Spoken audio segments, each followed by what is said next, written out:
There are many worlds along the rim of this particular little galaxy we're floating in. Some small, some large, some ultimately pointless. I can leave you, good viewer, to imagine which particular little world we're looking at the moment here.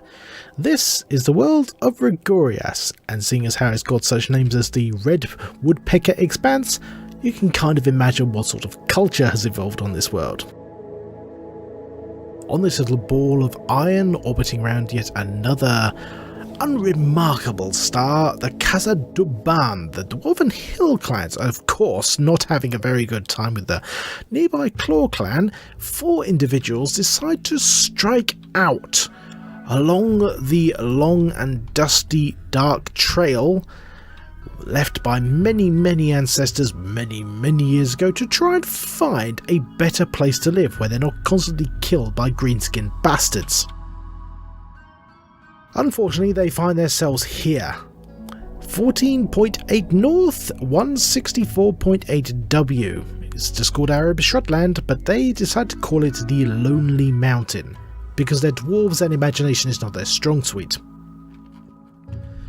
This little patch of dirt is where our tale begins, on the shores of the White Pala and the river of name as yet undetermined. We're just going to call it the Big Wet. So for the 4 stout and even stouter of spirit dwarves which decided to set out on this little escapade, we have 4. We have Durin, the dwarf delver, not specifically good at anything much apart from maybe doing a bit of research and punching people in the face. Orinbur, most definitely of very stout and extremely long beard, very much resulting in the case of deciding to read books rather than anything else, but he's also a complete and total psycho. Very definitely the sort of person you want on your initial colony. Number 3, Mirin, noted as a very good miner. Don't let him near anything else though, because chances he'll set it on fire. And last on the list is Nis, the dwarf forager, otherwise known as Mr. Farmer because he has the shortest beard. So from Khazad-dûman we wind up as the yet unnamed little colony north of Khazadi-Dubidoo, otherwise known as Antioch for the moment, but it's on the shores of the White Pala. Hopefully these poor sods are not going to have as much trouble as these guys, considering they live right next door to a goblin colony. Not exactly the best place to set up shop. Good evening chaps and chapettes, Roggor here, and welcome to a different video as from most. I know I tend to do just generic let's plays, but this time this particular series is going to be inspired directly from Krugsmash and his exemplary work in the Dwarf Fortress community. I am not going to deny you ain't going to see any drawings from me because I cannot draw for love nor money, so you're going to get Rimworld level quality, these sort of biggie zoomy doodly doodly doos. Decided to have a go on this because I love this game so much, like to a ridiculous degree, and I decided to do a full-on story into it. So we've got a hell of a lot of mods. To be brutally honest, apart from the Giddy Up and a few of the Lord of the Rims mods, the vast majority of the mods I'm running from this can be found at the YouTuber known as Yeti's playlist. That is what I'm going to be running here. It's basically, I've tried to make it as close to Dwarf Fortress as possible without making it completely bloody accessible. Talking of bloody accessible, I don't see any sodding trees, and I can see a couple of little egresses here from this mountain, because this is from the Impassable mod, which allows you to found colonies on the, what was, well, as it says, the impassable terrains, which, let's just show you on the world, are these little dark bastards here. Normally you can't found colonies on those or try past them. I have got a mod which allows you to do, because, you know, I'm playing as dwarves. And dwarves, they mine into mountains like fish swimming water. I just need to see if there's actually a cave anywhere nearby which can allow them easy intro. And it distinctly looks like there is not. Right, Okay, let's do some quickie off-screeny stuff. Okie doke, chaps and chapheads, a little bit of off-screen stuff done. We've given our little dwarves some work to do. So Durin, Umber, Miri and Nice. All of whom are probably regretting this decision quite thoroughly. So I've given them just a quick little division of labour. So we've got Durin being mainly our cook, Orimber mainly being our miner and occasionally killing some stuff whenever he comes across it. Mirin, the dwarf miner, don't really need to tell you what that is, although he is also our doctor for the moment. Woo! And Nis, the dwarf's forager, is also our frickin' farmer. So I had a little look around our little mountain here out in the middle of sod off nowhere, and it seems like there might be a little entrance to a cave here. So I'm going to click this to mine to see if we can get access to the inner here, because with the little impassable mod I've got, it does allow you to designate that when you do found on an impassable terrain piece, it does put a little middle bit which you can go into, like a cave, for example. And unfortunately, since we're in the arid region, there's not very many trees. So let's get going with putting this little random thing surrounded with rhinoceros buttocks to work. And with the little scenario we've started with, we've gotten some pigs, we've gotten a bear, who I am most definitely going to train into riding into a battle. Bruno, yep, he's definitely going to be doing that. Also a warg called Pudget. Well, suit yourself, mate.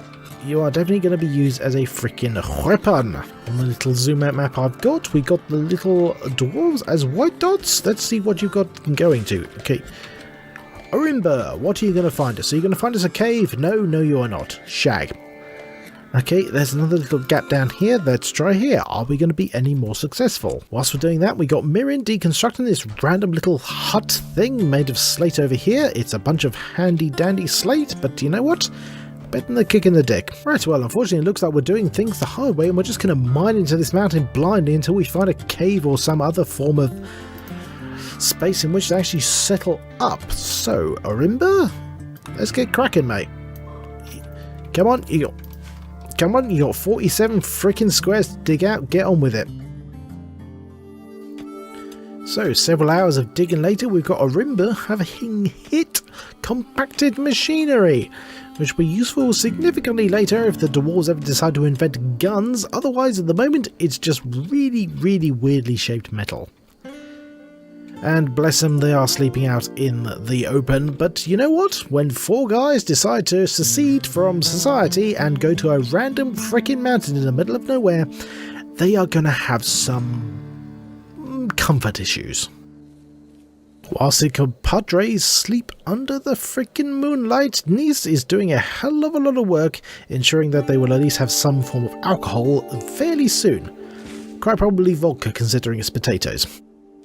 Unfortunately, these poor little dwarfs, basically their plan relies on getting one guy to dig his way into a mountain until hopefully he finds some space that they can inhabit, otherwise they're kind of fecked. And the bad kind of fecked, not the good kind. Since it looks like you'll be here for a while, Miriam thinks you give your faction a name. What should your faction be called? Also, what is his settlement name? Well, let's look up something particularly dwarvish, shall we? So after a quick bitty of randomization, our faction is known as Barazadum, which I think probably translates accurately into dwarfish as fuck off you bastards. Give or take a few swear words. In regards to that, and the settlement is known as Baruk-Gunud, otherwise known as Keep Out. So yeah, these four lads, probably not the most social guys, but you know what? Take it as read. This is the Rimworld after all. Day the 4th. Orimber is still digging his way into the frickin' mountain, otherwise known as the Git, right now, and its name will probably stick for quite some time. At least until they finally dig their way into some sort of open area. Nice is desperately trying to figure out some way of keeping everyone fed, whilst Miri has had a unfortunate run-in with an iguana who bit him on the taint. And no, I am not kidding on that particular piece of information. Giving a quick follow of Nice, however, he is our resident night owl of the quartet we've got going on here, and whilst the moon is light over this little lonely mountain, he is the one going around finding all the food, which is keeping our rest of our poor sods alive. He ain't doing very well.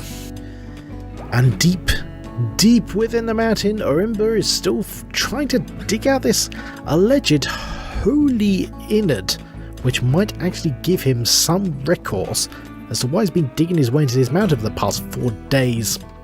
Oh, steel. And lo, on the 4th day did Orimba finally dig his way in to the hollow bit within the mountain. Looks like we've got a decent amount of space. It is very deserty, but we've got, well, like I said, a decent amount of space to actually do some digging. For reasons which Orimba is not privy to, he has found within this mountain upon the sea a small little hollow which arrested to the sky, possibly a nice little place for 4 dwarves who are sick of all their parents' shit to set up some sort of shop. Maybe even a little shop. Although considering the fact that within this little area is a small unfinished hut made of bone, possibly not the greatest implication that there ever is, but you know what? These guys are going to make the best of it. So our 4 little dwarves, minus the one farmer who's deciding to have a sleep right now, get to going on this little patch of desert farmland as the light fades, trying to make it hospitable for them and the 3 pigs, 1 poor sodding bear, and the 1 warg who presumably had some form of luncheon appointment to be in this area at the time. Otherwise, why the hell is he here? Okie doke, little overview on the first few days. So we've finally gotten the little area that I knew would be within the little mountain, because with the impassable mod, which is what gives me the ability to settle on mountain ranges such as this, it did let me know that there was going to be an internal area, and it let me set a few little parameters and so forth. This allowed me to make it reasonable and yet not absolutely insane, because I could make it so that this entire mountain was just one giant block of stone, but in which case I would be stuck on the outside little corner up here for quite some time. And you know what? I am not a patient man, hence this little middle area. What this does do is this gives us a little, I suppose you could call it the closest pastiche we could put into making Rimworld as close to Dwarf Fortress as possible, because like I said at the beginning of this episode, this entire endeavour is inspired by Smash. And yeah, I do not have his artistic talent, nor do I have his support network, so sorry, there ain't going to be no pictures of this particular little series. So you know what, you're just going to take what's on the screen at the moment, maybe 5 or 6% more of a bunch of bullshit, but you know what, it's Rimworld, so it's got guns, which means it is superior to Dwarf Fortress in at least one fashion. And of course, on day the 5th, we have our first raid, because why make things easy for me? A group of bandit dwarves from Dwarven Bandits, original name is original, have arrived nearby. They will they will prepare for a while and then attack. So what do we got? We got 1 poor sod with an axe, suddenly realising he's been told to go and attack a mountain. Well, chances are, considering he's got to go all the way from the south to the northeast in order to even gain an access point, we're probably safe, because he's probably going to give up long before then. Either way, we do have, who has our bow? Well, as it turns out, Nice, our farmer, has literally the only weapon for several miles, so you know what, if the guy doesn't get bored and runs away, you know what, Nice has got a frickin' bow and arrow and everyone else has got fists, so we should be alright. This is the one advantage of running the impassable mod, of once you get to the middle area, basically all raids have to come from a single source. Which means that, you know what, this poor sod, what's his name? Damry, kind of screwed. If he ever bothers to try and get there in the first place. Well, seeing as how Damry cannot take a hint, we are actually going to fight him for once. Oh no, he's going to try and attack our brewery. Right, okay, that's it. Go on out, lads. Punch him in the fucking face. Oi, get off our beer. Now, he does have a close combat weapon. This is not the best scenario, but you know what? 3 guys punching 1 guy in the taint, you know what? It'll freaking work. And it did. He smashed our brewery to bits, and then he set a potato plant on fire. So you know what? We're just going to leave you to bleed to death here, dummy. Right, let's give a quick check on our guys' health after their first fist fight. Rimba has got a few nasty cuts, not too bad. Oh, freaking niece. Oh, you got mullered, mate. He got a right good whack in his left eye and left ear. They've been cut right off. Oh dear, we might be losing our first dwarf in only the first few days. Yep, and he collapses. Feck.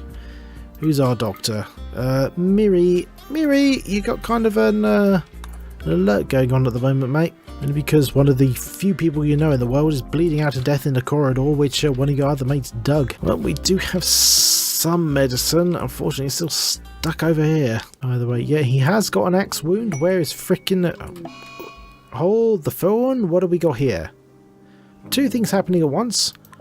We got 3 huskies are joining, and fucking niece has died. God damn it! Whilst our bloody okay, well, niece has died whilst being dragged to the frickin' barn sleeping area, whatever. Shag. And we've gotten some huskies instead. Right, so we got some meat, but we've lost our farmer. God damn it. Well, the Rim is a harsh, untainted mistress. So, you know what, Miri, just, if you can keep Orimba, our only miner, alive, that would be grand. Otherwise, as soon as you get the moment, dig poor niece a grave. And like so many Rimworlders before him, he ends up in a shallow grave in the middle of nowhere where no one will know he ever rested. Rest in peace, mate. Rest in frickin' peace, Nis. It's only gonna get worse from here. Oh, although we might be getting our replacement even sooner than expected, a minstrel named McDowell has crashed nearby in a transport pod. He is from the Dwarven Hill clan, so chances are he's going to rejoin them. However, if I manage to make him live, he might gain some freaking goodwill between us and the Hill clans. Okay, let's see. What have you got, Alberto McDowell? So you hate hauling things around, you got a good memory, but yeah, artistic and social. Well, we don't need you to be brutally freaking frankful, but you know what? If I can have the opportunity to heal you up, I will do so, because I am not a massive penis. Well, McDowell, you finally entered this little slice of hell, and you know what? You might survive. Possibly. Let's see, what's your health? Minor blood loss, a bruise and a scratch. God damn it, grow the fuck up, man. Maybe I was a blowhorn, but the rest of us, we're survivors. We came to a mountain with absolutely zero provisions or any idea what the hell we're doing. One of us is already dead. Enjoy. Day the whatever number we're on right now, McDowell has failed to succumb to the massive amount of infectious opportunities surrounding him, and he's actually managing to keep fairly well in, considering that his rescuers have 0 to bugger all medical knowledge, and mainly concerning themselves with digging out a hole to put their stuff in and finding some bare scant food within this little desert hollow within this mountain, which, considering there's a giant hollow in the middle of it, is possibly an ex-volcano. Oh, Miri's doing his best to cheer up Orimba, and you know what? He's trying his best, bless him. It's really not a good situation at all. And bizarrely on day the 6th we get our first trade caravan from the elves. Bizarrely, in this particular world, they seem to be mainly conglomerated around the coast, for reasons they decide not to tell us, but hey, you know, they're giant, tall, pointy-eared bastards who run around on deer. They're not going to tell us nothing. Unfortunately, however, we have somewhere between bugger and all to trade to them, considering that one of our number is dying, we found another random person who's dying, and 2 of us are trying to do the work of an entire colony, so yeah, you guys do what you can. Well, we've got somewhere between bugger and all, but let's see if there's anything these long-eared bastards want. You never know, they might want something which we actually have.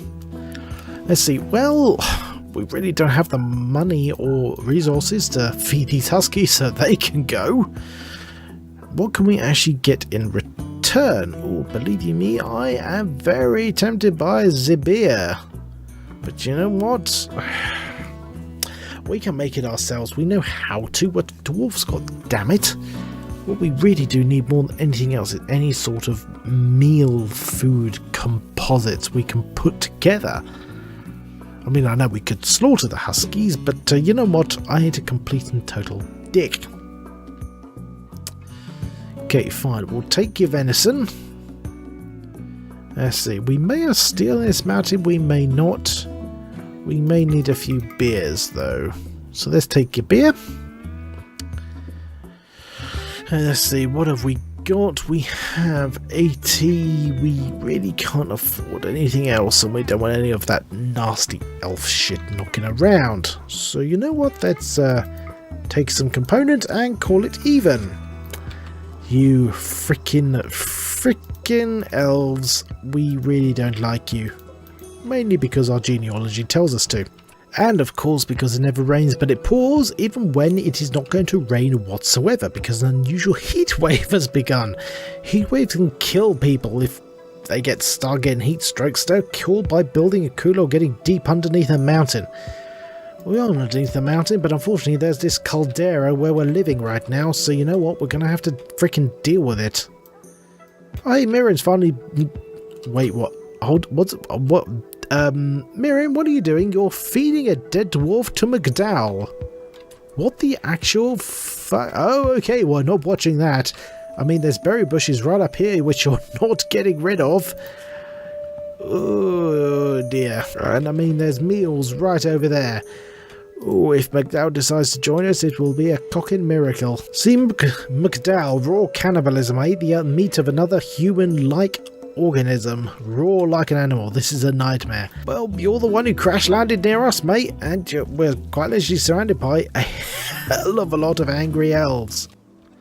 Well, some slight progress. We have finally started harvesting and cutting down the few woody buggers within this little small patch of terrain. Yeah, the elves are finally buggering off because they finally realised what an absolute poverty-ridden shithole this is. And Mirin is bringing... Mirin, whatever. It's finally bringing back some bits and bobs. And you know what?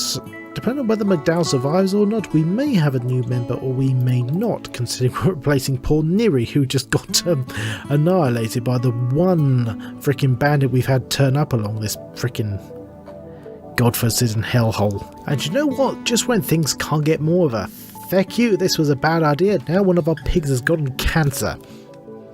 I'm not even kidding about that. He's literally got cancer in his left leg. Blimey. Well, frankly, honestly, as bad as things have been going for these poor 3 buggers knocking around this little hollow mountain, I'm still fully convinced it's an ex-volcano. They've actually not got too bad a proposition. They've got some farming going. I mean, they've got the old ones from outside, which are getting there. They've got some berry bushes going. They've got some wood knocking around. You know, they're not completely out of it. It's not like they're in a complete sand dune desert. So you know what?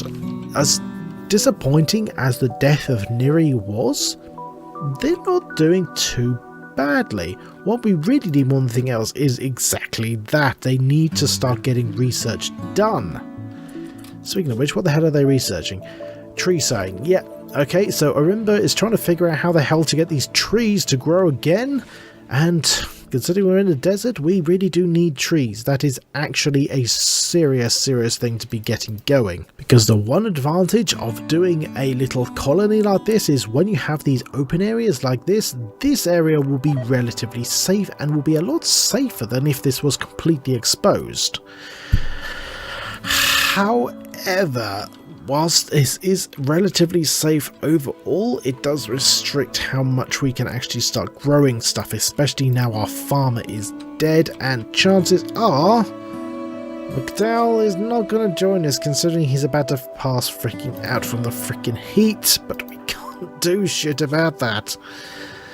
Fortunately, the dwarves are fairly hardy against the heat, surprisingly enough, but if you think about it, if you delve too deep, you are going to start encountering lava.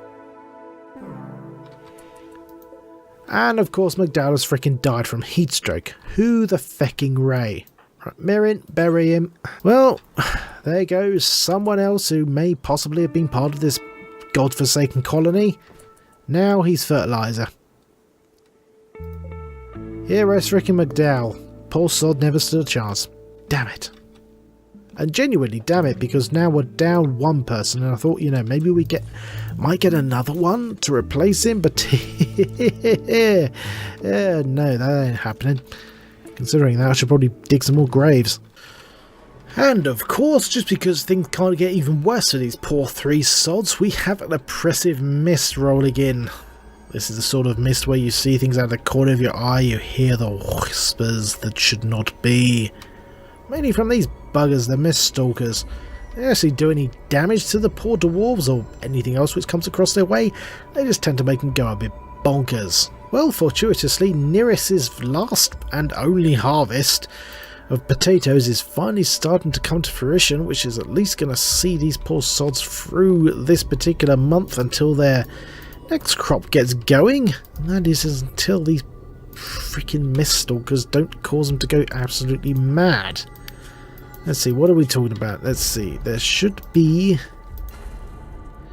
Yeah, there we are. Something in the mist. 10. Okay, that's not too bad. Debuff. It could be worse. There's extremely low expectations, considering the fact they're living inside a empty volcano, inside a freaking hut made of bone, and lavished in a floor of bone. Probably should hint them that they are not in the best of situations. But you know what? At least these guys are getting to grips with things. Who have we got here? We have a slave freaking caravan from the nearby goblins. Fortunately, it seems like the profit incentive is greater than the fact that they're trying to deal with freaking impoverished dwarves who literally do not have a pot to piss in. Literally, building a pot is a feat beyond them at this present time. Although, all things aside, one of the good advantages of being in a arid biome is that there is going to be a year-round growing opportunity for food and crops. They're not going to grow as good as they would in temperate climates, but they are going to grow at any time. That is one advantage. So it is a case of seeing if their freaking sanity lets them do that. Considering poor Orimba here is starting to get freaking harassed by all the freaking mist stalkers. Oh dear. Oh blimey, and the... where was it? Let's see, where are they? So the goblins are going to bugger off before even getting halfway around, purely because it's kind of hot in here. Yeah, 55 degrees. Okay, to be fair, I would leave the country if the temperature ever got that high, but you know what? If I was in these guys' situations, I would just deal with it, although I would mainly be living around sort of peerish. You can tell when the situation is dire when the dwarves are leaving money, in this case silver, literally lying around completely unattended. Oh dear. And of course, Raid the Second. Groups of tribespeople from the Pale Island clan have arrived. In other words, one goblin. What are you actually holding? Let's see. So you have a knife. Well, seeing as how you're all the way over there, I'm going to trust that you're going to stay there and then eventually run away. That's the one advantage of these freaking mountains. They tend to make things decide to bugger off. Oh, and the heat wave's over. Hooray. Only the freaking mist stalkers would bugger off. And of course, both the pigs we've got knocking her along are pregnant. Well, the sows at least. If the freaking male pigs were, that would be there would be some questions raised about that. Either way, you know what? I sincerely doubt poor Ruruk will ever actually get around before giving up. He manages to get his way all the way to the tunnel and manages to stab someone else to death. My giddy aunt. Things are gonna be... He's gonna be able to do that, isn't he? Okay, battle stations, guys. In other words, stand out around the frickin' parameters and hope that this frickin' goblin is gonna pass out before he gets anywhere nearer to us. Although he's high off his bonds on pipeweed, so you know what? He might actually get here. And combat! Right, remember, instead of just standing there, why don't you go and punch the guy while he's getting stabbed to death? There we go. That wasn't great. Sorry, I will take back what I said about that not being great. We have a minor scratch, and that's it. And we have some drugs. Hooroo! Well, let's get that poor bastard into the freaking ground before anything else starts to rot or go nasty. I wish there was some way I could turn the freaking corpses into fertilizer. Because at the moment, my great desire is that these freaking potatoes actually freaking bloom and give us some actual potatoes. Because at the moment we got these ones over here and the poor bastards are literally just eating raw potatoes. Okay, Miri, how about you clear this freaking... We've got one small hut, why don't you clean it of like actual all this dirt, vomit and animal shit. Duri's going to get an infection. I don't know what the hell carried off poor Neri, but you know what? We don't want it to be that. Because just as an aside, the mist which we've got going on at the moment is from the mod Rim of Madness, which is to put Lovecraftian and Cthulhu nasties into the Rimworld game itself. I have disabled the main chunk of the Rim of Madness mod itself, so we get effects but we don't get the massive degradation it would, because in the freaking Rim of Madness, if you go for the full whack, this mist is one of the worst things that could happen, because it will send the vast majority of your colonists bonkers by the time it's over, purely because that -10 debuff happens every single time they see one of these mist bastards, the mist stalkers to be specific. It's quite literally just a -10 debuff. It's an annoyance rather than a fuck you button. Oh, and there goes the mist. There goes the mist. What I really need more than anything else is some frickin' food. And just to show what sort of neighbourhood we're in, we now have a drug dealer knocking around from the National Kin League. If you can make your way round, mate, take it what you want. We are quite literally trying to survive on raw potatoes. So, has ended yet another day in this frickin' hellhole in the middle of a frickin' volcano. These poor 3 sods, they're living on raw potatoes, and they now have drug dealers literally wandering around their entire frickin' house. Oh, poor sods. And of course it never rains but it pours, because poor Miri is now getting attacked by a bonkers emu because of fucking reasons. Thankfully, Bruno the bear has finally proven his freaking worth. Right, okay boys, you got some food right here. Finish off that bastard. A dwarf cook named Nos has crashed nearby. Dwarven Hill Clan's member, so she may join freely. Well, let's see, who's the best doctor? The guy who's already wounded. Oh, okay, Mary, rescuer. That's your objective. Presumably the emu bruises don't kill you first. However, unfortunately, by the time Miri got round to the other side of the frickin' mountain, Nos would have approximately about 20 seconds to be fully healed before dying, so... woo! Still a 3-man sausage fest. Well, thankfully the tribal humans of the Orange Mesa Confederacy have actually saved our asses. Thankfully, they have given us, well, I say given, we gave them pretty much every bleeding thing we have for some pemmican, i.e. crappy food, and more importantly, some bow and arrows. And those, believe you me, were equipping right the feck new. And almost at the same time, we have a bunch of dwarves from the hill clans knocking by. Okay, fine, if you can give us some freaking food, we'll give you pretty much everything else we have, buddy. Well, there we go, we've traded basically every single bit of steel and money we have for basic food supplies. Because you know what? We need them. We really frickin' need them. And now we have a caravan of weapons merchants from the elves. It's a regular frickin' convention knocking down here. Bandit Camp Quest. Oh yeah. High power leg, mainly used by androids. Yeah, no, I am not going to be doing that, Milado. What I am hoping, however, is this means that I don't know what the faction relations are between all of these little, well, factions. I mean, we got humans, we got dwarves, we got elves, so there might be a little fight going on out here between all the traders, which will be incredibly handy for me, because it'd mean that I would get some freaking weapons. I mean, yeah, my standing would go down with whichever faction had a lot of people die, but hey, I ain't the one who pulling the trigger, or in this case, stringing the bowstring. Oh, either way, I'm going to leave this particular little episode of the Roggorias. I don't know even what I'm going to call this series. I think I might call it just the Roggorias Rimworld story, because it's of these poor little bastards of the Baruk-Gunud clan striking out on their own from the Kazabd bands on this little world of Roggorias in the middle of feck off nowhere. And they ain't doing too grand. Either way, I hope you enjoyed this initial little video of mine. I'm endeavouring to make this as close to Krugsmash's incredible Dwarf Fortress videos as much as I can.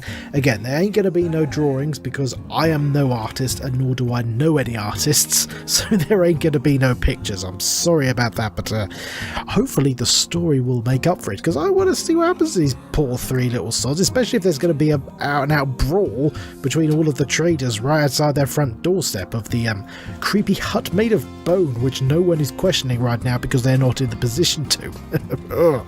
Either way, for the moment, thank you very much indeed for watching this little video of mine. If you enjoyed it, have a little look-see down below, see if there's anything else I've done which takes your fancy. If so, have a little look-see, by all means, my friend. Subscribe if you want to, but most importantly, please, be wonderful to each other. Good night.